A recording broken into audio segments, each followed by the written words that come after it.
In its most specialized application, logistic regression is designed to analyze the relationship between an interval-level independent variable and a binary dependent variable.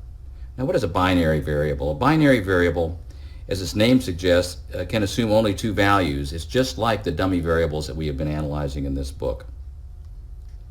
Either a case has an attribute or behavior being measured or it does not. For example, you might have a binary that's coded 0 for respondents who did not vote in an election and coded 1 for those who did. Now, suppose we want to investigate the effect of number of years of education on whether or not respondents voted. For statistical reasons, we cannot assume that this relationship is linear, and so we can't use OLS regression to analyze the relationship. However, as luck would have it, if we convert the dependent variable, voted, did not vote, to a logged odds of voting, we can linearize the relationship and model it thusly. Logged odds of voting equal A plus B times years of education. So the model itself is very OLS-like in appearance. Just like in OLS regression, the constant or intercept A estimates the dependent variable, in this case the logged odds of voting, when the independent variable is equal to 0, that is, for people with no formal education. And the logistic regression coefficient B will estimate the change in the logged odds of voting for each 1-year increase in education. What's more, the analysis will produce a standard error for B, permitting us to test the null hypothesis that education has no effect on turnout. Finally, as we'll see, SPSS output for logistic regression will provide R-square type measures, giving us an idea of the strength of the relationship between education and the likelihood of voting. In all these ways, logistic regression is comfortably akin to linear regression. There are some interpretive challenges, though, which we should review here. Let's go ahead and run this model. I'm going to click Analyze, go down to Regression, and find Binary Logistic. It's a very familiar looking interface here. The dependent variable is a variable called voted 08. This is the one coded 01. That goes in dependent. Then I'm just going to find good old EDUC. This measures education in 21 categories from 0 years of schooling to 20 years. This is basically all you need to do, but for this time, this run anyway, click Options and ask for Iteration History. That gives us an idea of how logistic regression runs. I'm going to click OK. As usual, SPSS has given us a lot of output. If you scroll to the bottom of the output, find the table labeled Variables in the Equation. And again, we're in a sort of OLS type of environment. We have a constant, minus 2.068. That's the logged odds of voting for individuals who have no formal schooling. And 0.226 is the coefficient on education. For every 1 year increase in educational attainment, that increases the logged odds of voting by 0.226.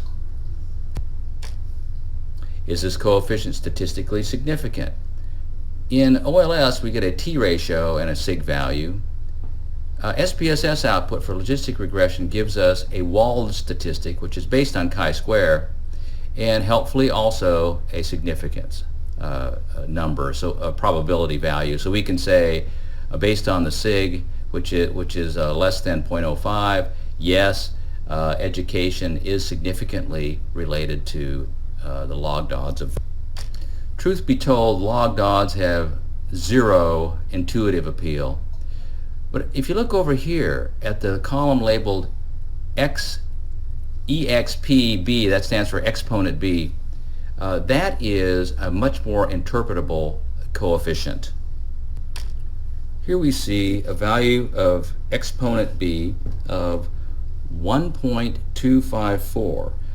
What does this number mean and where did it originate? SPSS obtained this number by raising the natural log base E, which is approximately equal to 2.72, to the power of the logistic regression coefficient 0.226.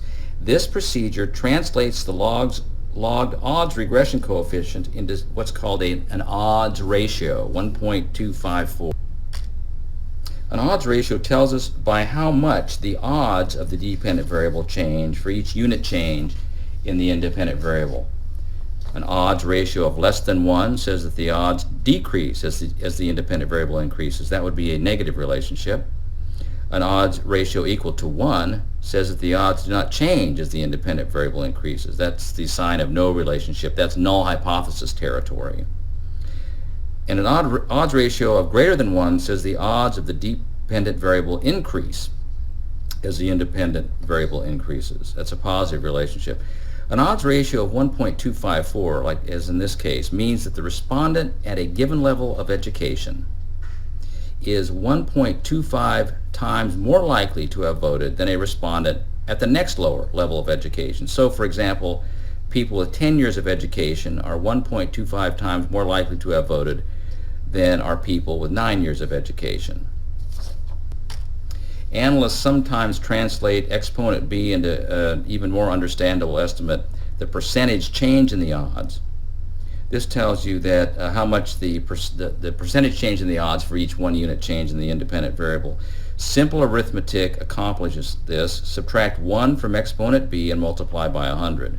If we did this in the current example, 1.25 minus 1 would be 0.25 times 100 would be 25. So we can say that each 1 year increment in education increases the odds of voting by 25%. How strong is a relationship between education and voting? Scroll up here to the model summary table. You see 3 numbers here. One called, let's start over here, Cox and Snell R square, Nagelkirche R square. Strictly speaking, there's no direct analog in logistic regression to R square as we've seen in OLS regression. But researchers have adopted various pseudo R square measures that simulate R square type numbers. Cox-Snell in this case is 0.081, and it's an overly conservative estimate of the amount of variation, if you will, explained in the dependent variable. Nagelkirche adjusts for this conservatism and is always a slightly larger number, but they're usually, in fact, they're almost always in the same ballpark. And what about this really mysterious number that is labeled -2 log likelihood, and it's 1,917.633? What is this number and where did it originate? This is an overall measure of how well the model performs. That is, when logistic regression runs a maximum likelihood technique, which is what it's based on, it first figures out how well it can predict whether people voted or not, not based on the independent variable, just based on the sort of the know-nothing model, based on nothing except the marginal distribution of vote choice. What's the probability that people voted? And then it brings education in and finds out how much we can improve the prediction by using education as a predictive tool. If you scroll up here to iteration history, block 1, method equal enter, iteration history, this gives a clue. This number, initial -2 log likelihood, this is how well the model did without using education as a predictive tool. 2065.558. It brought education in and ran through 1, 2, 3, 4 iterations of the method until it said, well, that's as good as we can do predicting vote, and settled on a final log likelihood of 1,917. If you subtracted 1,917.663 from the initial log likelihood, 2,065.558, you would end up with this number here, 147.925. This is a chi-square value, and the difference between the 2 log likelihoods produces a chi-square statistic, and like all chi-square statistics, it has an associated p-value, in this case 0.000. Conclusion, by using education as a predictive tool to predict a turnout, we can significantly improve our prediction over not knowing a person's education.